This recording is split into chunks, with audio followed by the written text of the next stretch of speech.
Bonsoir à tous, bienvenue sur le plateau Equinox Soir, votre décryptage quotidien de l'actualité de lundi à vendredi 19h-21h, 18h-20h Greenwich Mean Time.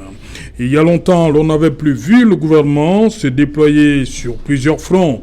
Le Premier ministre, chef du gouvernement et le ministre d'État, secrétaire général à la présidence de la République ont ces dernières semaines abandonné le confort de leur bureau pour toucher du doigt la réalité du terrain. Chief Dr Joseph John Gouté, près de 2 ans après la fin du grand dialogue national, a choisi de descendre dans le chaudron de la crise anglophone. Objectif, se pencher sur les recommandations du grand dialogue national. Une double descente aux fortunes diverses, car s'il convient de noter que l'escale du sud-ouest s'est achevée sans anicroche, par contre, l'entrée dans le nord-ouest a été l'occasion pour le Premier ministre de réaliser que les discours tenus par certains de ses collaborateurs étaient aux antipodes de la réalité sur le terrain. Le Premier ministre, le président de la République, à défaut de se rendre lui-même dans le nord-ouest et le sud-ouest, a dépêché le Premier ministre chef du gouvernement pour comprendre la complexité de ce conflit qui continue de faire de nombreuses victimes, à la fois civiles et militaires.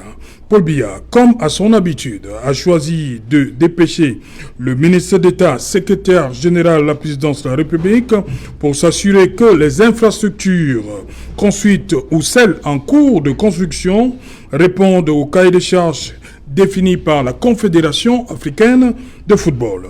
La mission Gongo de 9 jours dans les villes de Douala, Limbe, Bafoussam, Garoua et Yaoundé avait également pour but de rassurer les autorités de la Confédération africaine de football, de la Fédération internationale de football association, de la communauté nationale et internationale de la disponibilité effective de toutes les infrastructures retenues pour la Coupe d'Afrique des Nations 2021 et la capacité du Cameroun à organiser les compétitions internationales d'envergure telles la Coupe du monde de football junior et contribuer à lever tous les doutes sur la capacité du pays à organiser la prochaine Coupe d'Afrique des Nations.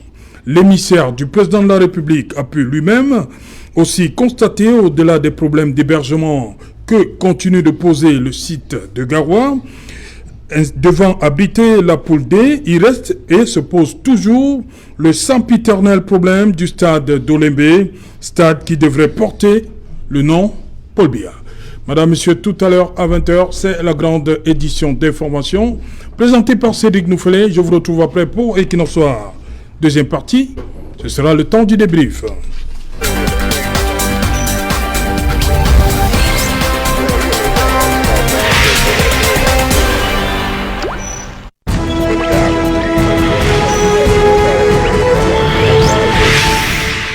Premier ministre chef du gouvernement et ministre d'État, secrétaire général à la présidence de la République sur le terrain, signe de la vitalité gouvernementale. C'est une interrogation, vous pouvez le voir. Pour donc en parler, nous avons invité en plateau ce soir Maître Fidèle Djoubissi. Bonsoir, bienvenue. Bonsoir Saint-Jalon et salut à tous les téléspectateurs de Equinox Soir. Et je pense que ce soir, nous serons à la hauteur pour apporter les éclairages. On ne doute pas, hein. Oui, c'est déjà devenu une habitude. Oui. Nous sommes coutumiers de ce travail dans l'amphithéâtre que Equinox organise ce soir à l'intention de nos compatriotes. C'est une œuvre qu'il faut encourager et je pense que Equinox en tant que média participe activement à la formation des masses dans notre pays. Et nous pensons qu'avec ce travail-là, la culture politique dans notre pays va s'enraciner et que l'avenir est prometteur de ce point de vue pour ce qui est du comportement politique de nos compatriotes. Voilà, merci, Maître Fidèle Djoubissi. Joseph René Boutouze, bonsoir, bienvenue.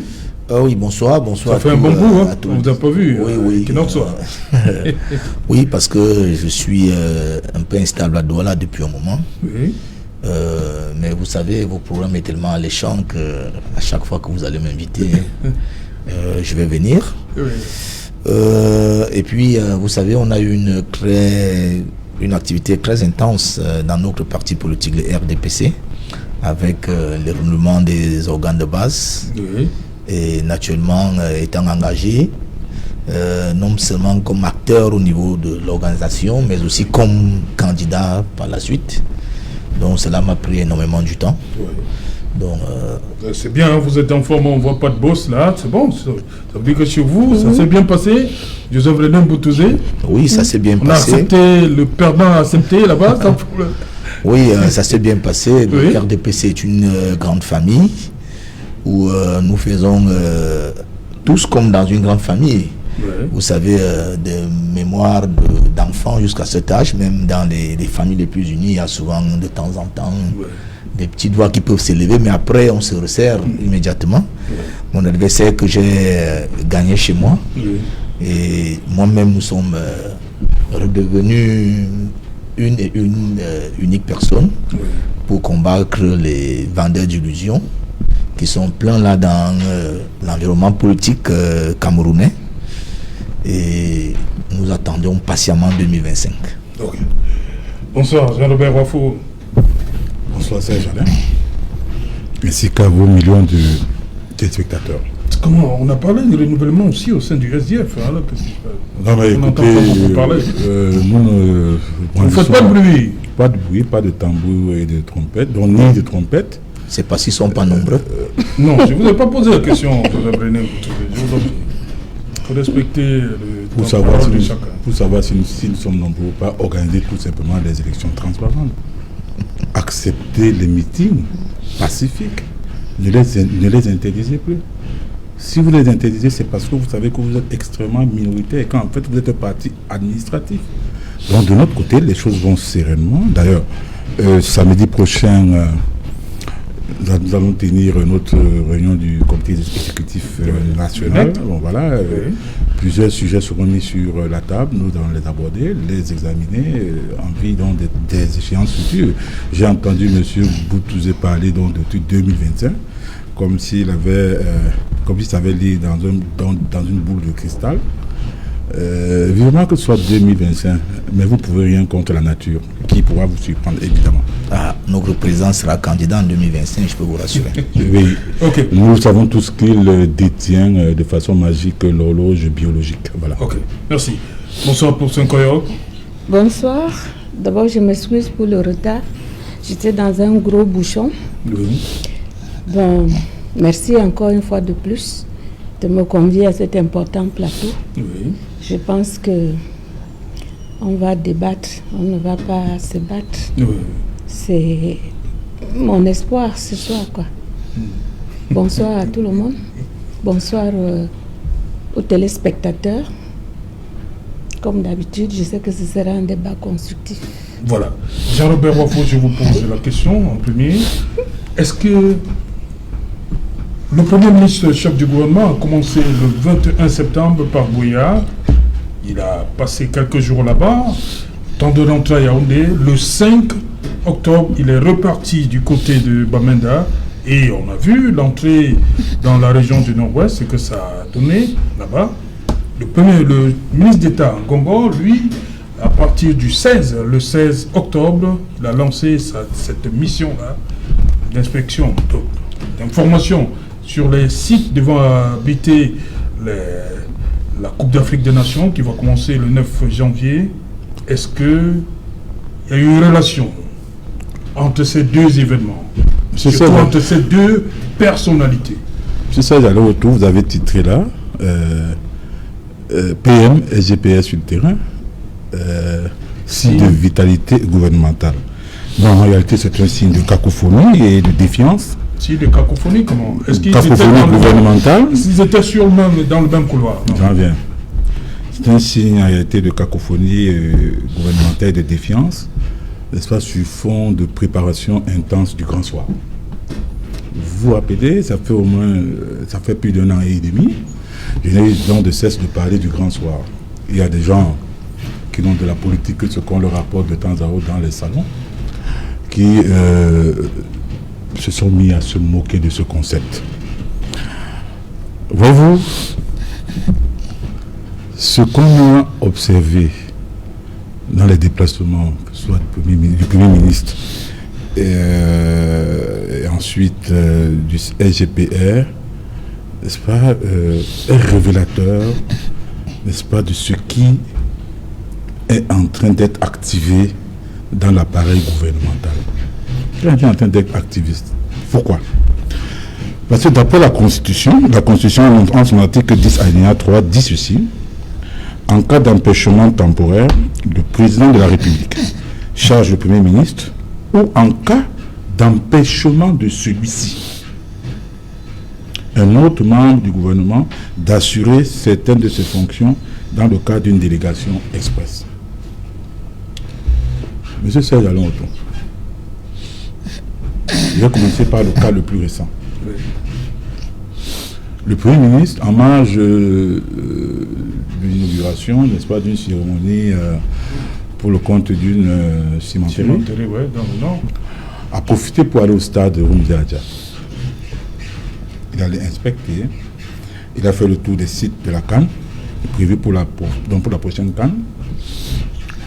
Quelques instants après, parce qu'il a fait, c'était un jeudi. Vendredi,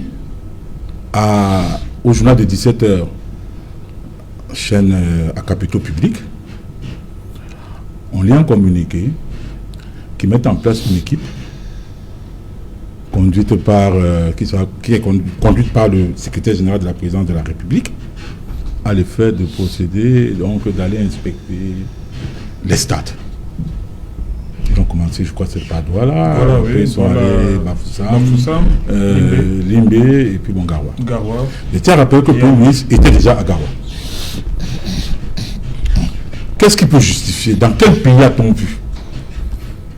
A-t-on déjà vu un Premier ministre aller visiter un chantier ou bien un site, et quelques instants après,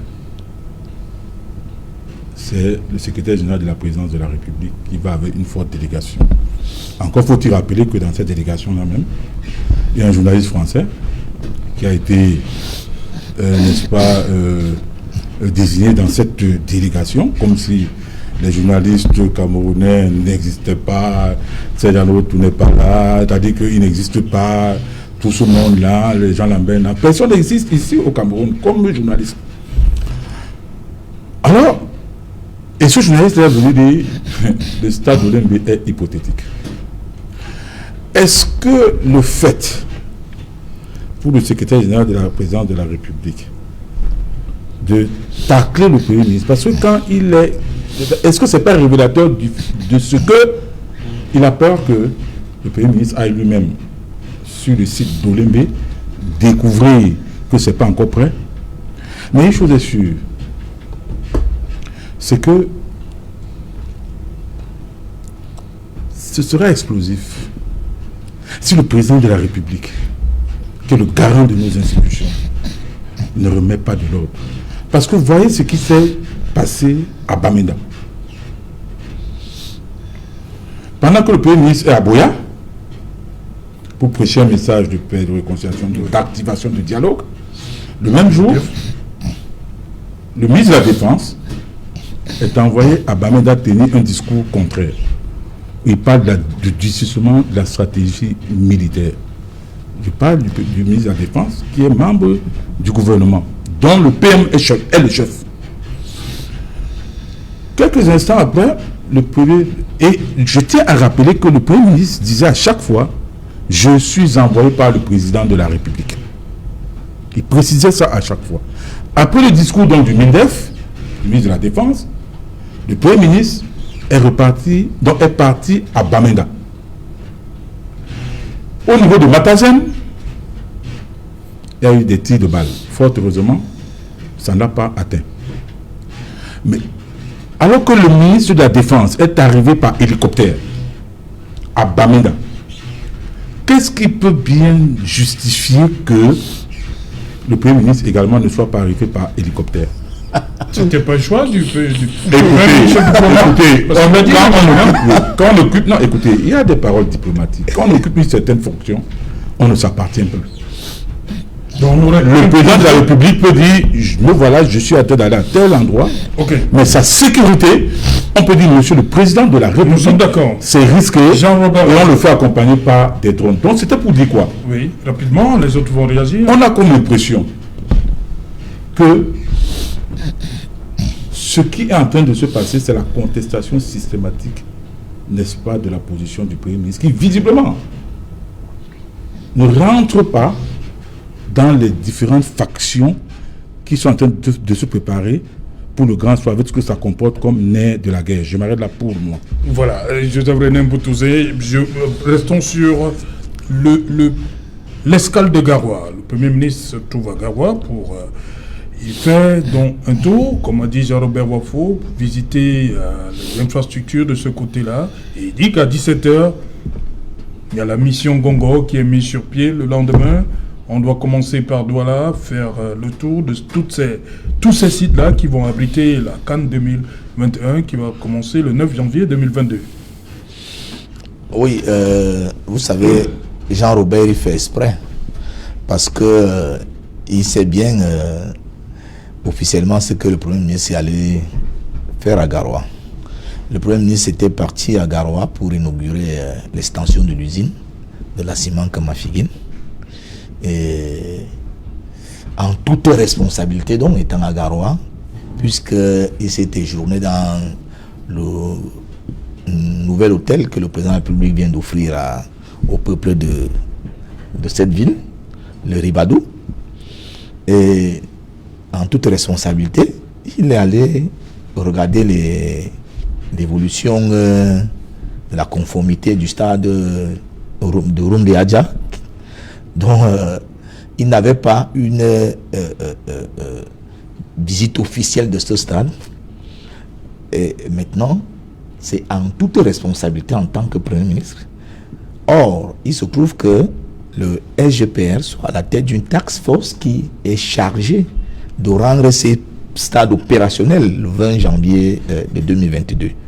Donc maintenant que... Le 9 janvier 2022, maintenant que le SGPR, donc, qui est à la tête de la task force, décide d'aller superviser ces travaux, je ne vois pas pourquoi l'un empêche l'autre. Le ministre, dans sa mission qui n'a rien à voir avec les stades, arrive à Garoua et nous applaudissons son sens élevé de la responsabilité. Ce n'est que pour ça qu'il a choisi d'aller regarder. Vraiment là, comme on dit souvent, on peut assimiler ça à une visite de courtoisie. Alors que le SGPR, le ministre de l'État Ngongo, était dans une visite officielle liée à sa fonction de principal responsable de la task force. Donc vraiment, moi je pense qu'il ne faut pas faire d'amalgame. Et puis, si lui-même il va aller à Garoua, il peut mobiliser les médias qui vont le filmer en train de visiter aussi les stades et donner son point de vue. Moi je pense que ces stades-là sont des stades publics. Il peut se mettre sous une mission de service public de contrôle et de veille de la réalisation de ces importantes politiques publiques en matière de sport au Cameroun. Il y va et il peut communiquer là-dessus. Voilà. Donc, moi, je pense que c'est un mini-débat. Moi, je suis habitué à nos opposants qui essayent toujours de dire des choses que le peuple veut entendre pour se faire applaudir. Voilà. Et pour Sankoyo. Oui, bon, j'ai un peu souri parce que j'ai vu la difficulté avec laquelle M. Wafo ne savait même pas, ne savait quoi dire. Moi, je dis toujours, il y a chez nous un problème de sémantique. Ce n'est pas parce qu'on est d'un parti d'opposition qu'il faudrait s'opposer à tout. Un parti d'opposition, ça veut simplement dire un parti qui n'est pas au pouvoir. Quand c'est beau, il faut dire que c'est beau. Je sais que c'est sur ce même plateau que M. Wafo a juré ici. Il appelait tous les diables pour dire qu'il n'y aura pas la CAN au Cameroun. Maintenant, quand il y a la CAN, il ne sait même pas. Il y a des moments où vraiment le mensonge, Il ne sait pas c'est comment quand même applaudir. un art. Vraiment, Voilà. soyez un peu artiste. Voilà, c'est Dans un votre art. mensonge, puisque vous êtes en train Un de art. raconter du n'importe Mais quoi. aujourd'hui, Vous êtes en train de vous faire, Je peux donc vous dire. d'être l'idiot du Écoutez, RDPC qui écoutez. raconte n'importe quoi sur le plateau. Écoutez, je vais Voilà, vous dire. l'idiot utile. Je vais vous dire. Monsieur Wafo, est-ce que Attendez, vous n'étiez attendez. pas parmi les pourfendeurs Voilà la canne. de la canne? Bon, je sais C'est que le je professeur Koyo. Ouais, laissez. Moi-même, professeur signé à Koyo. cet effet. Surfacturation, détournement. et tout. Ouais, Voilà, non, écoutez, non. Le écoutez, Camerounais ne souhaite que la canne ne se tienne pas. Tout le monde veut que la canne se tienne. Voilà. Mais c'est Mais l'argent du maintenant, contribuable. commençons C'est l'argent donc, de nos impôts. monsieur Ok, Wafo. professeur Koyok, allez-y. Je crois que, applaudissons d'abord, la canne, elle va se tenir. Vous savez que tous les éléments sont là. Et parce que la canne doit se tenir, il y a les gens qui ne connaissent pas les phases d'un projet. C'est la période du marketing actuellement. Donc ce que le président de la République fait, ce n'est pas pour que les joueurs découvrent le stade, mais c'est le marketing. Vous savez que c'est une canne. Je crois que le Cameroun devra bénéficier des milliards de francs si les Camerounais savent porter cette opportunité. Donc c'est vraiment du marketing. Vous savez que moi j'ai toujours vu les gens comme Philippe Doucet qui ne parlent pas dans du velours quand il s'agit du Cameroun. Donc il fallait quelqu'un comme ça pour qu'il vienne comprendre que tout est prêt au Cameroun. Et vous avez entendu tout ce qu'il a dit, que vraiment ça rivalise les grands stades au monde. Je peux dire... Et s'agissant d'Olimbe, Bon, qu'est-ce qu'il a disons, dit? écoutez... Non, continuez. Bon, maintenant, moi, je l'ai écouté à la fin. Tous ont dit la même chose. Et Olembe, vous savez bien que c'est dans la réception d'Olembe, c'est en novembre. Fin novembre. Fin novembre. Donc, vraiment, M. Wafo, quand c'est beau, il faut dire que c'est beau. Même quand on a crié à tue-tête pour dire qu'il n'y aura pas la canne, souffrez que cette canne-là, et lui applaudissons tous. Et je me dis, la descente du Premier ministre sur le terrain, comme il a bien explicité, c'était pour l'inauguration de quelque chose. Mais en tant que responsable, il est allé voir ce qui se passe. Maintenant, le président de la République est dans le marketing de la canne. Parce que cette canne-là devra être l'une des cannes, l'une des meilleures cannes au monde. Et le président commence donc à faire le marketing. Ça, c'est le marketing. Tous ceux qui sont venus, les Diouf, les Doucet, les Nigériens, je ne connais pas tout le monde, chacun ira à son niveau dire ce que j'ai vu au Cameroun. Ça honore l'Afrique. Disons-le, et il n'y a pas question de faire la fine bouche. Parfois, on se trompe. Quand on s'est trompé, il n'y a que les imbéciles qui ne se rattrapent pas. Quand on se trompe, on se rattrape. Voilà. Donc, la descente du Premier ministre, la descente de SGPR et puis la descente de tout le monde, c'est déjà la phase du marketing. Et également, je ne vois pas, ce n'est pas de l'agitation. On n'a jamais vu SGPR sur le terrain. Je crois que beaucoup de personnes étaient contentes de le voir dans son jogging, en train de s'amuser. Je crois que d'autres avaient même déjà commencé à penser à un futur président. Moi, je vous connais. On a vu le tapis rouge. On a vu le tapis rouge à Garoua. Hein? Oui, la chute Je sais que ça bouillonne dans la poitrine. poitrine. De vos propos confirme ma thèse. C'est ce que vous pensez. Ok, voilà. Maître Fidèle Djoumbissi, le Premier ministre, le secrétaire général, comme je l'ai dit en intro, sont descendus sur le terrain pour voir la réalité. Certes, c'était pas... Comme Jean-Robert Wafo l'a dit, et Joseph René Boutouzé, un républicain, il a fait un détour, mais ce n'est pas pour ça qu'il est allé à Garoua, le Premier ministre. Oui, Saint-Jalin, il faut, quand nous revenons au thème de ce soir et à la question posée, nous n'allons pas nous limiter seulement à la descente, aux différentes descentes, pour apprécier la vitalité du gouvernement. et rappeler aussi que leur chef, leur champion, c'est-à-dire M. Paul Biya, le président de FET, leur a toujours dit que la vitalité, c'est-à-dire que l'agitation n'est pas signe de vitalité. Il leur rappelle souvent ça. Et que également, il leur rappelait à une certaine époque qu'il devrait organiser beaucoup plus des cérémonies où on pense plus qu'on ne danse. Lorsque nous avons vu le SGPR dans ses descentes, nous pensons qu'il s'agissait beaucoup plus de cérémonies où on danse plus qu'on ne pense. Parce que s'agissant de la CAN, il y a beaucoup d'attentes sur cette organisation de la CAN où ni le SGPR ni le PM ne donnent de réponse. Il y a beaucoup d'attentes que les populations attendent encore.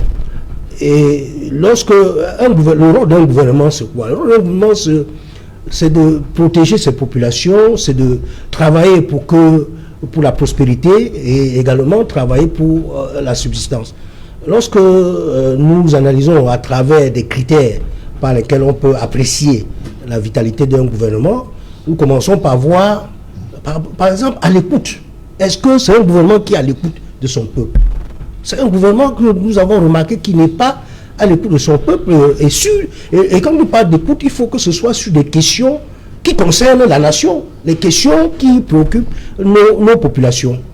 Le Premier ministre est allé dans la zone, dans le Mozo, dans le nord-ouest et le sud-ouest, pour la crise anglophone. Et sur cette crise, il est bien vrai, le Premier ministre a rencontré beaucoup de personnalités il est allé à l'écoute pour l'implémentation. Exactement. Il est allé à l'écoute. Et c'est bien. Oui. Et c'est bien. Voilà. De ce point de vue, nous apprécions. C'est bien que le Premier ministre soit allé à l'écoute des populations concernées par cette crise. Mais la question se pose de savoir, est-ce que les suggestions que les uns et les autres ont données sont prises en compte? Voilà. Ce n'est pas la première fois que des acteurs politiques proposent des solutions à cette crise et que le gouvernement reste seulement sur sa position, reste ferme sur sa position, sur l'option de la solution militaire. L'on s'attend à ce que le Premier ministre, quand il a fini avec cette descente, qui rentre à Yaoundé et qui réunit au moins son gouvernement, étant donné qu'il n'y a pas de conseil des ministres et que c'est lui seul qui organise de temps à autre le conseil de cabinet, qu'il organise son conseil de cabinet et fait des propositions qui devraient amener le gouvernement à changer ses positions antérieures. À ce moment-là, on pourrait dire qu'il a écouté et ça a été un travail efficace. Donc, lorsqu'on analyse tout ça, on ne peut pas dire que c'est un gouvernement qui fait preuve de vitalité dans les relations avec ses populations. Et de ce point de vue, lorsqu'on voit d'autres propositions sur d'autres problèmes, comme celui de la démocratie... On connaît la formule. Est-ce que vous n'êtes pas sûr que le Premier ministre chef du gouvernement a transmis tout ce qu'il a recueilli et au sud-ouest et au nord-ouest à qui de droit, comme on dit souvent? Même s'il a transmis à qui de droit, nous ne sommes pas certains et nous ne sommes pas sûrs que ces propositions seront prises en compte parce que ce n'est pas la première fois. Puisque plusieurs propositions ont été données et je reprends le maire Jean-Robert Wafou ici, qui a dit que pendant que le Premier ministre était sur le terrain pour porter le message de paix, le ministre de la Défense, de l'autre côté, tenait le discours de durcissement du ton et le durcissement de l'option militaire. Donc cela on nous a fait comprendre que c'était aussi pour rebooster le moral des troupes. On sait ce qui est arrivé les 12 et 16 septembre à quelques-unes de nos forces de défense et de sécurité. Non, il faut le ministre Petit Assomo est descendu dans le nord-ouest pour aussi rebooster le moral des troupes. Mais il faut avoir des messages clairs, des messages explicites et donc des messages confus. Donc quand il y a des messages qui sont confus, cela démontre que c'est un gouvernement qui ne fait pas preuve de vitalité. Et quand je parlais du problème démocratique, il y a la classe politique qui, depuis fort longtemps, revendique les réformes électorales, les réformes du système électoral pour permettre à notre pays d'avoir des élections libres, transparentes, justes et crédibles qui ne peuvent pas amener à des troubles comme on voit dans d'autres pays. Oui, et vous voyez, l'opposition s'est même réunie, a fait des propositions. Vous vous souvenez que Elekam lui-même a fait des propositions, toute la classe politique a fait des propositions et le gouvernement ne répond pas. Donc vous voyez que sur des suggestions, sur l'écoute, c'est un gouvernement qui n'écoute pas, c'est un gouvernement qui s'écoute seul. Et sur ce point de vue, vous voyez qu'au lieu de faire ça sur le système électoral, ce gouvernement avait la complicité de l'administration et de l'ECAM. Et lors de l'organisation du mouvement du bureau des organes de base du RDPC, prépare encore les fraudes à venir. Et c'est pour ça que le 26 octobre hier, le professeur élu, le professeur Maurice Kamto, a fait une déclaration pour mettre les Camerounais en garde de ce qui se prépare. Et également, il a dit que pour cette fois-là, le mouvement pour la naissance du Cameroun ne le laissera pas faire. Okay. Et que le RDPC sera comptable de tout ce qui pourrait arriver. Donc, de ce point de vue, il y a aussi, dans ce qu'on attend d'un gouvernement, vous voyez le RGPR qui se déplace pour aller faire la kermesse sur les installations en préparation de la CAN. Nous attendons qu'il rencontre des fonds pour les infrastructures en faveur de la CAN. Vous savez que nos militants sont en prison pour avoir revendiqué de rendre compte sur ces fonds. Nos militants sont en prison pour ça. Et les fonds Covid, on n'a pas de réponse sur l'usage qui a été fait des 184 milliards. Et un gouvernement qui se comporte comme ça, est-ce qu'on peut dire qu'il fait preuve de vitalité? On ne peut pas dire qu'il fait preuve de vitalité. Et les revendications des populations, quand nous prenons la grille d'interprétation de David Easton, avec son systémisme, le politologue canadien, qui dit qu'un gouvernement, il y a ce systémisme-là qui prend en compte les revendications des populations et qui doit donner des solutions en fonction des revendications. Récemment, avec les revendications au sud, vous voyez la réaction de ce gouvernement. On va plutôt organiser les rencontres fraternelles. L'histoire, et on voit le Premier ministre, on voit de l'enseignement supérieur se comporter en Premier ministre pour donner des explications à d'autres ministres. Merci, maître. Monsieur le maire Wafo, le Premier ministre, il est allé au sud-ouest et au nord-ouest. Le SGPR, il a fait le tour des sites. Restons sur le cas Olébé. Au sud-ouest et au nord-ouest, depuis, on demande que le président fasse une descente. Le président n'est jamais parti au sud-ouest et au nord-ouest. Le stade d'Olébé qui porte son nom, qui se trouve non loin du palais des Toudis. Une fois de plus, le président a délégué. À cette question, j'aimerais que vous adressiez à... Il y a un intellectuel là qui a sorti un livre, qui a soutenu une thèse, c'était le silence présidentiel. De toutes les façons, dans d'autres pays, on n'observe pas de silence présidentiel. Le président de la République, c'est lui qui est responsable de tout. Et à ce titre, il se doit d'être présent. Cette histoire de délégation, de machin, tout vraiment... j'ai déjà dit, pour ce qui concerne notamment le nord-ouest et le sud-ouest, j'ai déjà dit qu'en période de crise, on ne délègue pas la fonction présidentielle, on l'assume. On la vit et on est au four et au moulin. Maintenant, j'ai entendu M. Boutouzé dire que le SGPR est descendu à Roumdé Adia, que bon, il n'y a pas de problème, n'importe qui peut donner là-bas, mais sauf que première chose, le secrétaire général de la présidence de la République, son rôle se limite au primitif. Il n'est pas opérationnel. De deux, l'article 12 alinéa 1 de la Constitution, qui est la loi fondamentale, dit le Premier ministre est le chef du gouvernement et dirige l'action de celui-ci.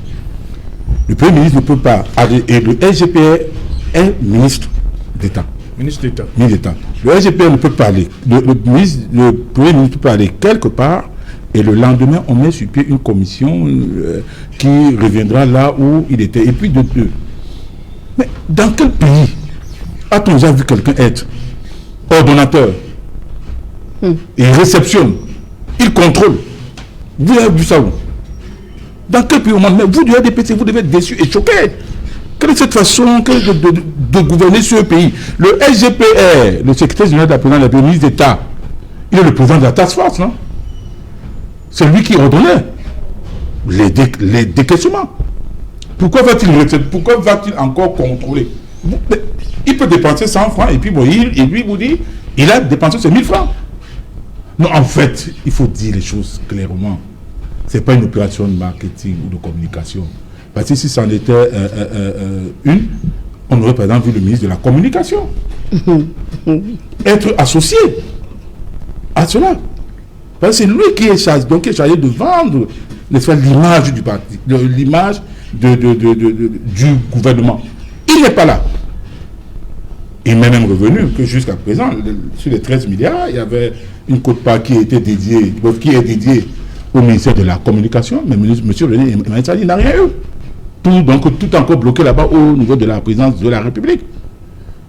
Et on ne peut pas me dire ici que le Premier ministre, chef du gouvernement qui est connu comme quelqu'un de pondéré, de mesuré, peut être allé au stade Rumdi Adja sans que le président de la République soit au courant.